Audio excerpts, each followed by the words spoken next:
I'm William Mwendo with Business Time. This is a magazine program where we bring you major business and economic news stories making headlines in the country. And coming up in the program today, we speak with economist Bertha Chikadza on Malawi's positioning to navigate pressure emanating from geopolitical tension as the World Bank sees sub-Saharan Africa region face extreme pressure. We have this and other stories. Stay tuned.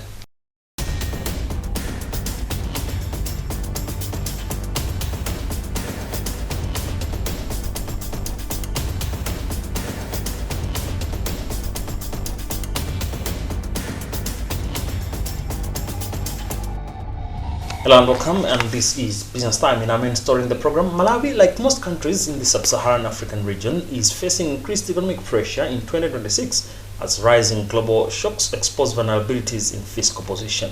In its latest African economic update released recently, titled Making Industrial Policy Work in Africa, the World Bank says sub-Saharan African economies growth is projected to remain steady at about 4.1% in 2026. While the region has sustained its recovery from recent global shocks, the World Bank notes that the momentum is still weakening.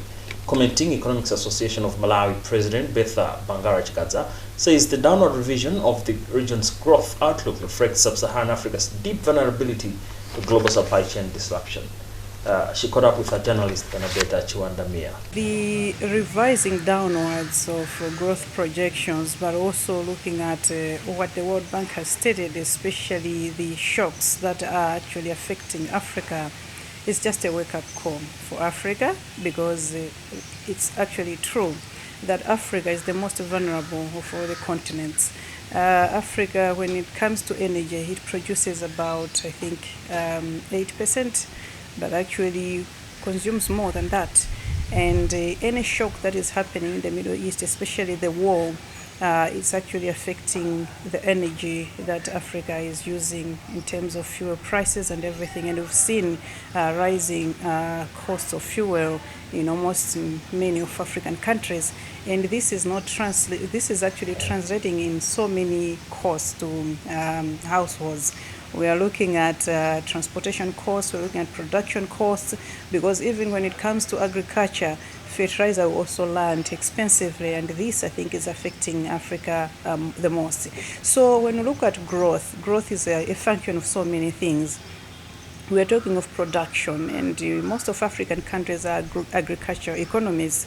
And the moment we have a war in the Middle East, it means fuel is also landing expensively. It means fertilizer is landing expensively. It means cost of production, even in the agriculture sector, is expensive. And so everything actually squeezes Africa a lot. And I think when we look at the agriculture sector, is going to be affected.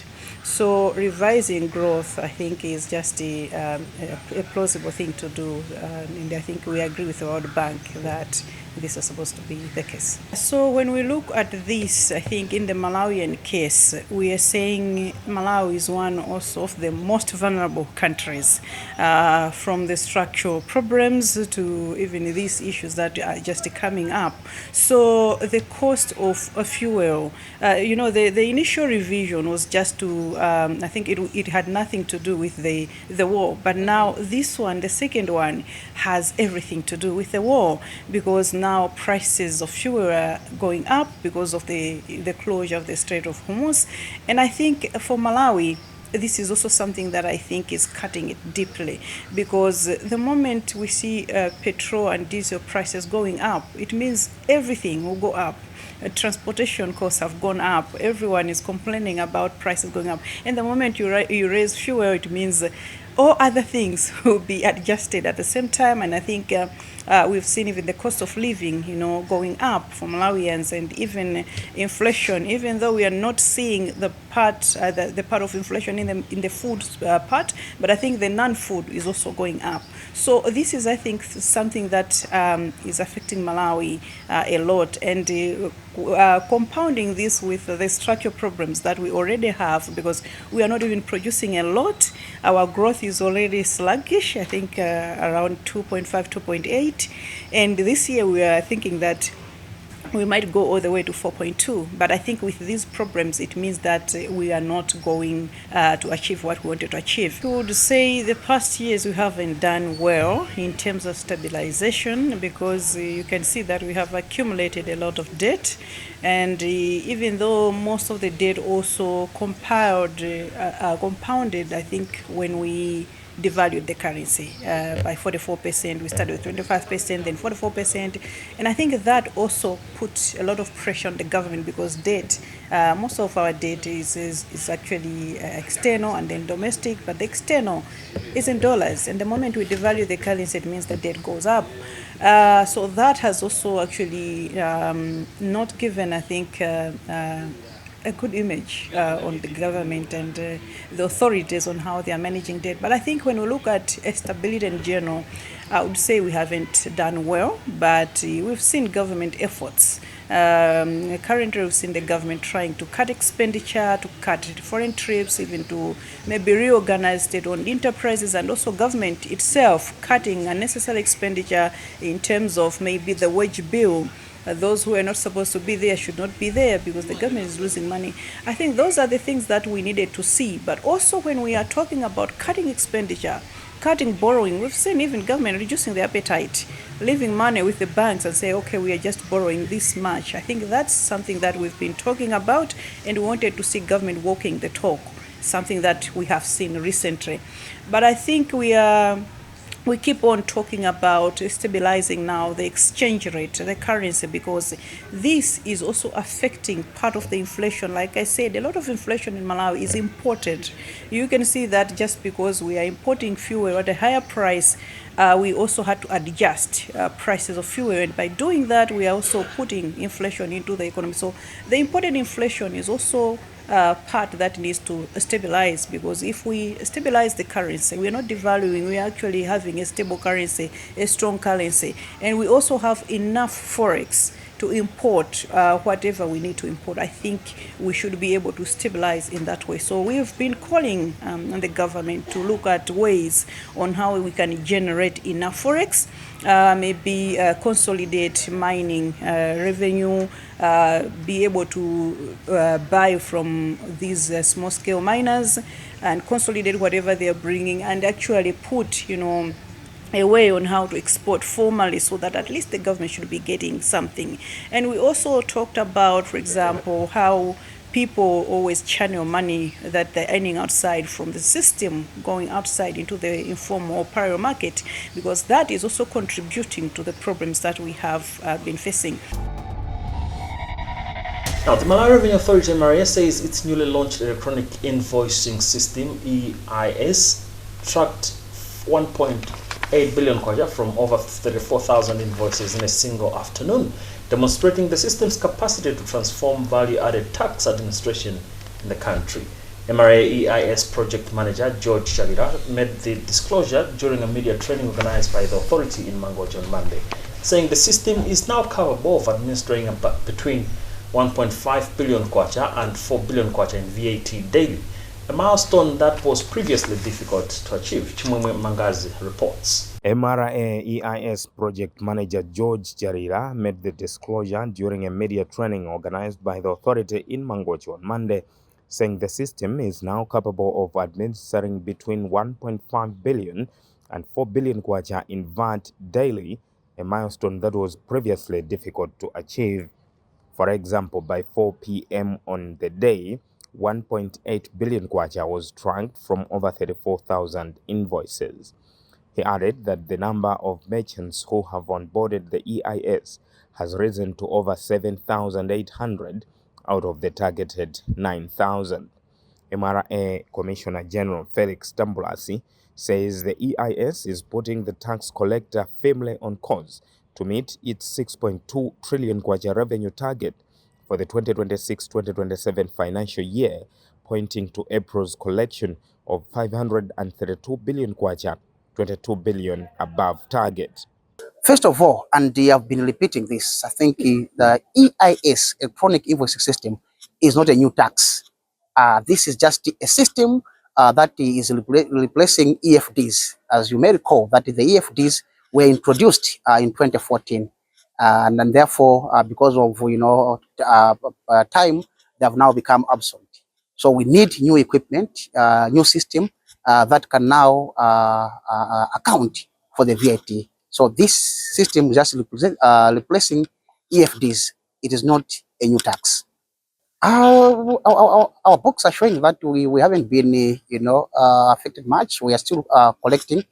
Those that always pay taxes are paying taxes, and I'm happy to report that. We are also surprised to see that that hasn't impacted us as much.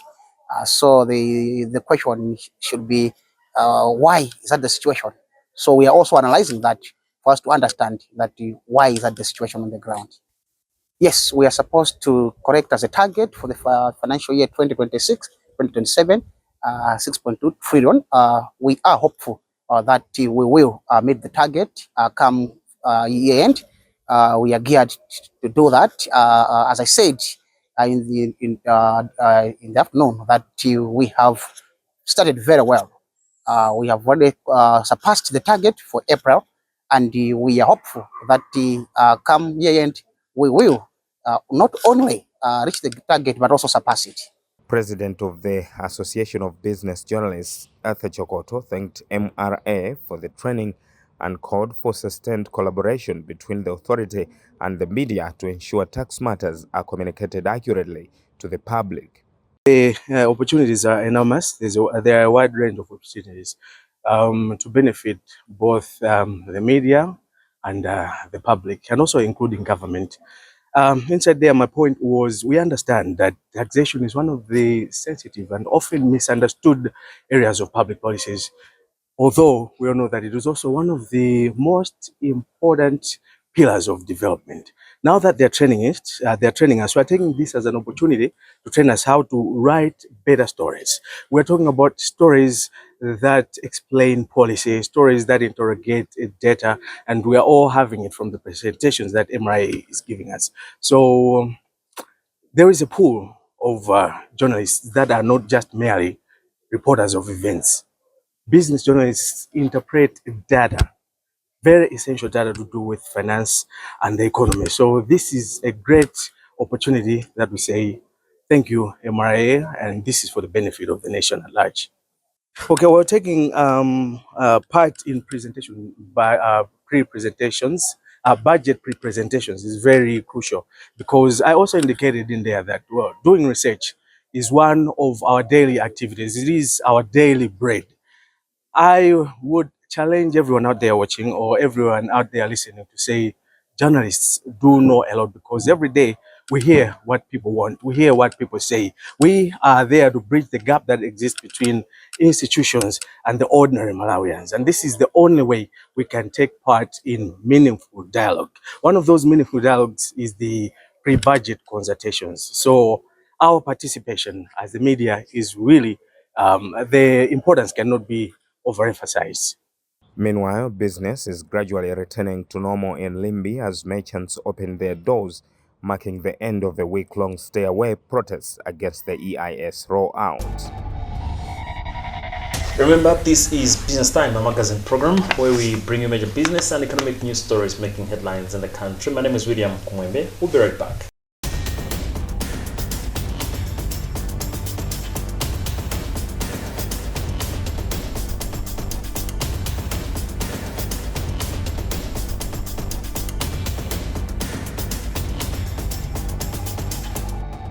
Welcome back, and moving on with the program. The Malawi Confederation of Chambers of Commerce and Industry, MCCCI, has said it is intensifying efforts to advance import substitution, export promotion, increased production and industrialization ahead of the 36th Malawi International Trade Fair. MCCCI Director of Membership and Development, Wes Mungoni, made the remarks on Tuesday during a press briefing held at Commerce in Blantyre. Mungoni said the chamber remains committed to promoting all sectors of the economy through initiatives that encourage production and trade. As the Malawi Confederation of Chambers of Commerce and Industry, our role as the voice of the private sector is to lobby, to advocate, to facilitate trade. So in terms of facilitation of trade, we usually do it through events. And this is an annual event that we have held for the past 35 years.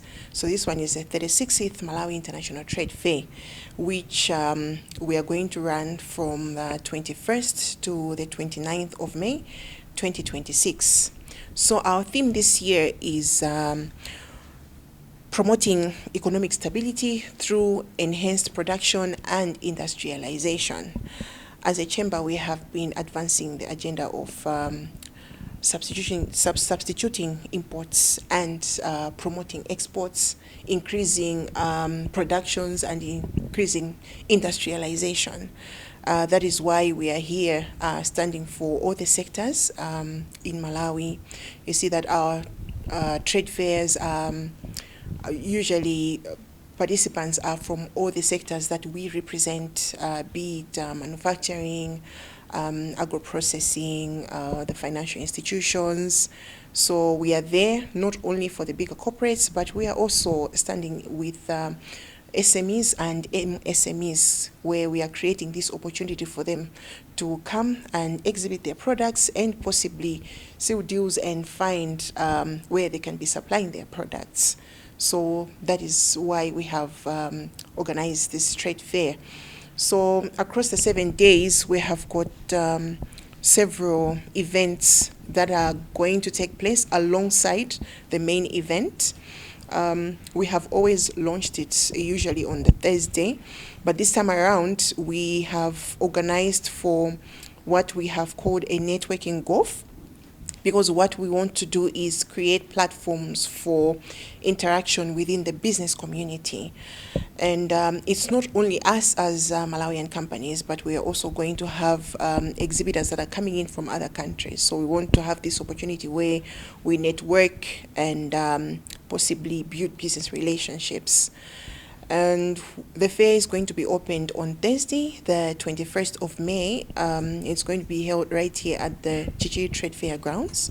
So we encourage the general public to come and see what companies are going to exhibit as we live through being an industrialized nation. And this year we have brought another twist where we are having what we have called a business forum. We have always had B2B meetings, which usually take place right here at the trade fair grounds while we're doing the trade fair. But we thought that it's proper for us to make it intentional and have a separate event alongside this that's going to take place somewhere else, where it's going to create an atmosphere where we are serious about building relationships and taking trade forward. So we encourage people to also come for these B2B meetings. These are only going to be patronized by those that have registered to exhibit at the trade fair. So apart from that, like we said, we are also supporting SMEs.